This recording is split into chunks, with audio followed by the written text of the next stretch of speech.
संसार की सुरक्षा उनका कर्तव्य था। तुम्हारी असीम शक्तियों पर लगाम लगाना इकलौता उपाय था। उन्होंने मुझसे मेरी शक्तियां छीनी?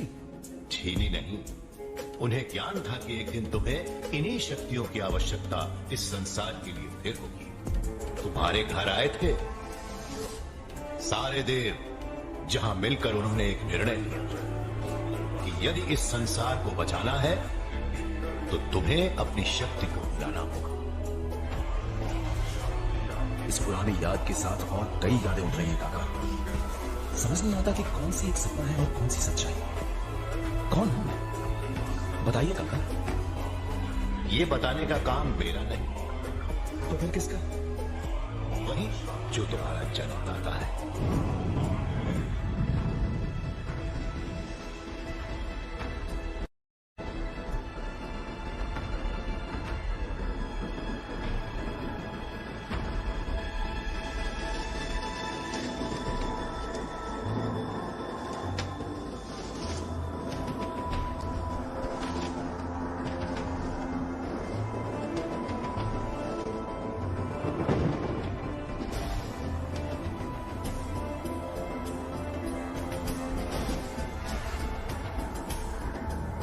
हनुमान।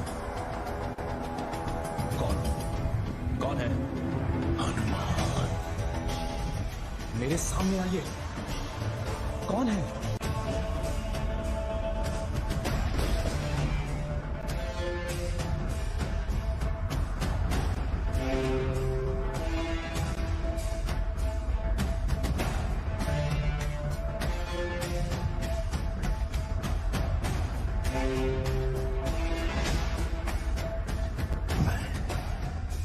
तुम्हारा पिता हूं हनुमान, वायु।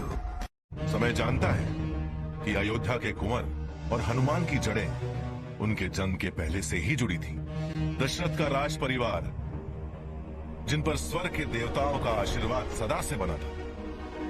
अयोध्या के सम्राट के पास देव और दुनिया का दिया सब था, धन संपत्ति प्रजा का प्रेम, पर सब कुछ होते भी एक कमी थी, एक पुत्र। एक महाबलिदान के बाद देवों ने दी दशरथ को एक भेंट।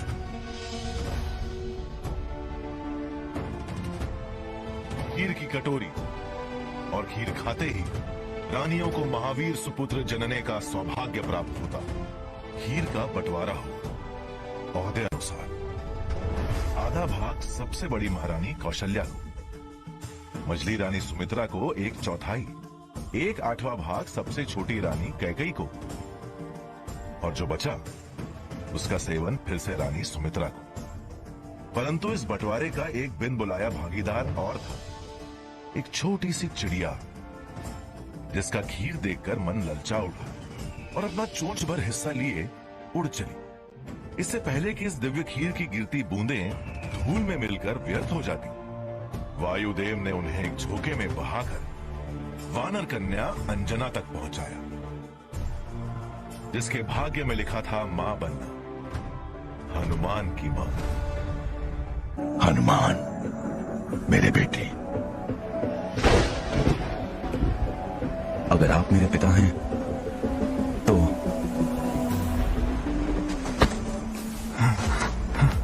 मुझे इस कोहरे से निकालिए। ये वायु कोहरे को हटाने ही आया है बेटा, ताकि तुम्हें सब साफ साफ दिखे। कौन हूं मैं? क्या हूं मैं? आओ दिखाता हूं।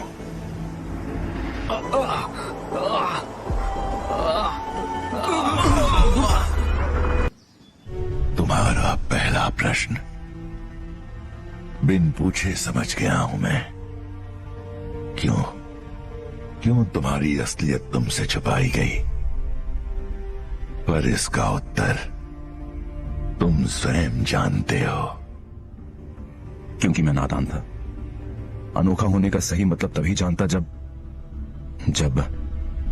तुम आम होते हनुमान, क्योंकि जो आम है वो अमर नहीं, और जो अमर नहीं, जीवन का मोल उससे बेहतर कोई जानता नहीं। मृत्यु मंजिल है और अमरता केवल एक यात्रा जिसका कोई अंत नहीं, जो एक सक्षम यात्री को थकाकर अक्सर गलत राह पर ले